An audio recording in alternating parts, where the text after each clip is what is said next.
folks. Today, I'm going to be finishing the last major element of this layout that was on the original plan that I haven't done yet. On my previous layout, although I never finished the scenery, I had a working drive-in theater that I used quite a lot to watch movies on while running trains. I had originally planned to just transfer that setup to this layout, but I accidentally broke the screen while dismantling it, so I decided to take the opportunity to build a new and improved version. Despite receiving a lot of very reasonable advice to the contrary, I decided to base this around a car DVD player screen like I had last time. Now, before I got one from the thrift shop, but this time the thrift shop didn't have any, so I spent 80 bucks on the cheapest brand new one I could find, and it should surprise no one that it's a piece of junk. Now, if I'd actually bought this to put in a car, I'd be pretty disappointed because it is honestly kind of crappy.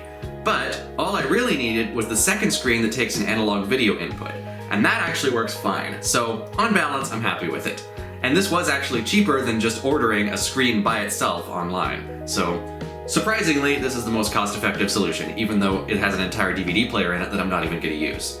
At some point during the planning stage of this project, I forgot that it wasn't the 90s and decided to use a VCR as the video source for the screen.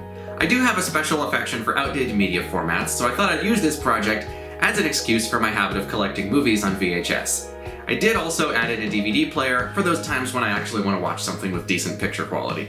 If you'd like to replicate this project yourself, I strongly suggest that you get with the times and use a digital screen instead. However, if you do want to use an analog screen, any decent thrift shop should have a working VCR, and if you're really lucky, or if you scour eBay a bit, you might find that awesome collection of the first 5 Star Trek movies with the picture of the Enterprise that appears when you line up all the boxes. I only have 3 of them, but they are the 3 best ones, so there's that. After a few late nights entangled in a spaghetti bowl of cables, I got the screen hooked up and working to my satisfaction. The only slight problem is that this cheap screen doesn't know what aspect ratios are, so if you feed it a 4:3 signal, like from a VHS tape for instance, it'll stretch the image to 16:9 to fill the entire screen. This is mildly annoying, but I didn't really care enough to do anything about it, and let's face it, if I'm watching a movie on VHS, image quality is not my primary concern. Both the power and signal wires plug into the left side of the screen, so after figuring out exactly where it was going to sit, I drilled a hole all the way through 1.5 inches of foam, 2 layers of 1/8 plywood, and the top shelf of the bookcase underneath. And this hole does go all the way through. In fact, if you look into it very carefully, you can see... Wait, hold on a second. You know what? Forget this ever happened. Let's just move on. The next problem was to figure out how to disguise this car headrest screen to actually look like a drive-in theater. My initial thought was to buy the Walthers HO Scale Skyview drive-in kit, but that's designed to fit a 7-inch tablet, and my screen is slightly too big to fit. Instead, I decided to scratch build something out of styrene that would look similar to the Walthers kit, but fit my screen. I designed the pattern on a computer and then printed it out and used double-sided tape to affix the paper to the styrene. I cut it using a straight edge and a utility knife. Working with styrene is an art form in itself, and I'm not an expert by any means, but I did figure out a few tricks. When cutting, it's much easier to just cut part of the way through in a few light passes and then bend and snap it. To make the line perfectly straight, use a metal ruler and tape it in place. I later figured out that using double-sided tape under the ruler works a lot more reliably than normal tape over the top. I used square styrene tubing along the inside corners to make sure they were at exactly 90 degrees, which didn't work at all because the tubing isn't perfectly square. It's all held together with industrial quantities of superglue.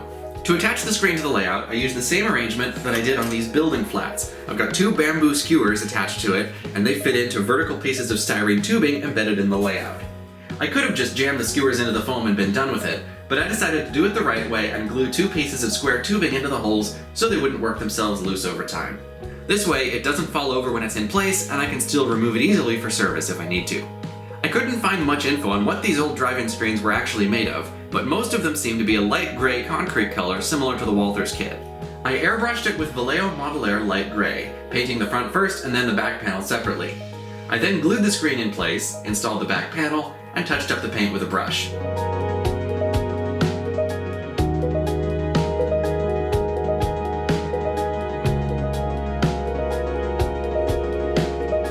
As I expected, the back panel didn't fit perfectly because my styrene work isn't that great, so I ended up having to cut and file the edges to make it look reasonably smooth. It's still not perfect, but it's good enough, and it looks okay from a distance. I painted over it with a brush, and you can hardly tell.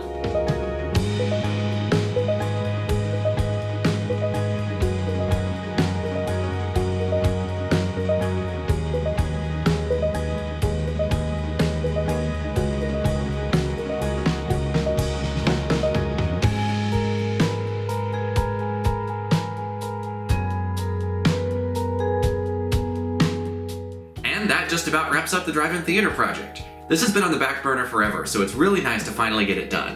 At some point, I would like to add a little bit more detail to the scene and maybe figure out how to connect the screen to a digital input, but for now, I've got more than enough DVDs and VHS tapes to keep me going for a while. Anyway, thanks for watching, and I will see you next time.